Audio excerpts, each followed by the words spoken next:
దయచేసి మీరెవరు నన్ను ట్రోలింగ్లో అయ్యాం చేయొద్దండి. నేను చిరుత సినిమా టైంలో థియేటర్లో పుట్టాను. అప్పుడు నా పేరు అప్పటి నుంచి కొంతమంది నన్ను కూడా రామ్ చరణ్ అంటారు, కొంతమంది నన్ను రామ్ చరణ్ తేజ అంటారు. రామ్ చరణ్కి రెండోసారి ఆస్కార్ అవార్డు వస్తుంది అనమాట. నేషనల్ అవార్డు కూడా వస్తుంది. అదే వచ్చినప్పుడు ఇది అంతా అనుష్క ఇలియానో లైన్లో పడింది అనుకో, ఇంకా ఆ పక్కన ఉన్న యాంకర్ అదంతా. కాబట్టి ఇక్కడ మ్యాటర్ ఏంటంటే RRR సినిమా ఏమైంది, గ్లోబల్ స్టార్ అయ్యాడు. గ్లోబల్ అంటే ఏంది, భూమి మీద ఎవరు స్టారు, రామ్ చరణ్ అంటే ఏమని అర్థం, గ్లోబల్ స్టార్ అంటే ఏమని అర్థం. గుర్తుపెట్టుకో, అందరూ గుర్తుపెట్టుకోండి, రాసి పెట్టుకోండి. ఈరోజు డేట్ ఎంత,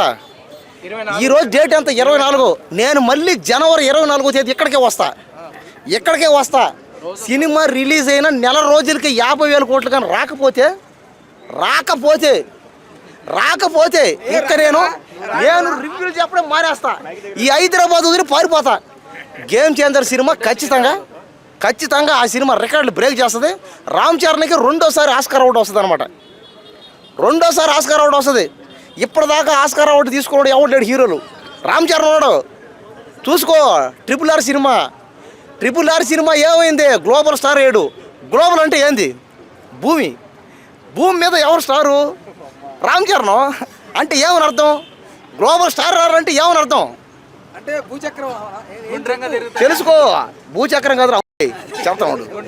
భూమి ఏం చేస్తుంది, గుండ్రంగా జరుగుతుందిలే. ఎలా తిరిగినా ఇప్పుడు భూమి గుండ్రంగా ఉంటుంది, పెట్టుకోలేదు కదా.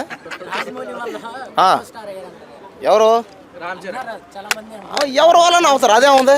నువ్వు చేసిన కూడా అవుతలా అంతే. ఇదే ఎవరు డైరెక్షన్ చేసిన అంతే. రాజమౌళి డైరెక్షన్ చేసిన అవుతాడా, ఏమో చెప్పలేంగా. ఒక RRR సినిమా ఇంకెవరో డైరెక్టర్ కానీ చేస్తే, నువ్వే తీస్తే, నేనే తీస్తే, ఇక్కడ సమస్య అది కాదు. ఒక సినిమా హీరో గ్లోబల్ స్టార్ అయ్యాడంటే ఇదంతా ఎవరు కారణం, కాదురా. ఫ్యాన్స్, నాలాంటి అభిమానులు. నేను రామ్ చరణ్కి నేను పుట్టినప్పటి నేను పెద్ద ఫ్యాన్. నేను చిరుత సినిమా టైంలో థియేటర్లో పుట్టాను.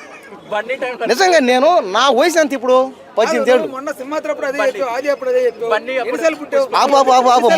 మధ్యలో మాట్లాడు దయచేసి అన్న. ఏదో అన్నాను కానీ నిజంగా నేను చిరుత సినిమా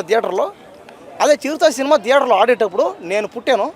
అప్పుడు నా పేరు అప్పటి నుంచి కొంతమంది నన్ను కూడా రామ్ చరణ్ అంటారు, కొంతమంది నన్ను రామ్ చరణ్ తేజ అంటారు, కొంతమంది అయితే ఇంక నన్ను ఏమంటారు, అదే సినిమా వచ్చింది ఈ మధ్య ఏంటది ధ్రువ అంటారు, ఇంకా కొంతమంది అంటే బ్రూస్లీ అంటారు, ఇంకా కొంతమంది అయితే ఇంక నన్ను ఏదైనా అంటారు అనమాట. ఇంకేదైనా అనుకో.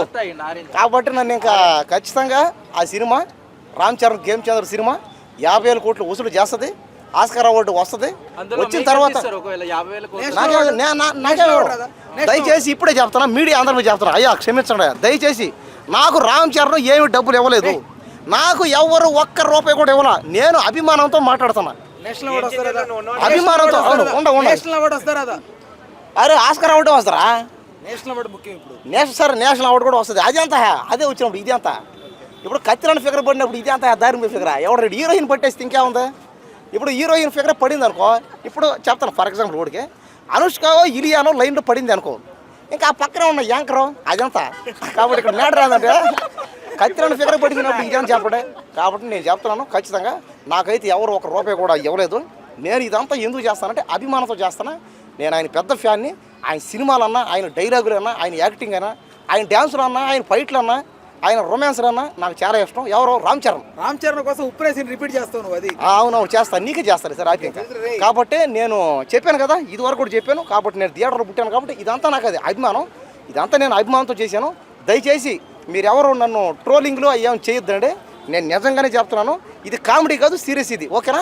నేను మళ్ళీ జనవరి 24వ తేదీ వచ్చి మిమ్మల్ని అందరూ కలుస్తాం. మళ్ళీ మాట్లాడుకుందాం సరేనా, వెళ్ళండి.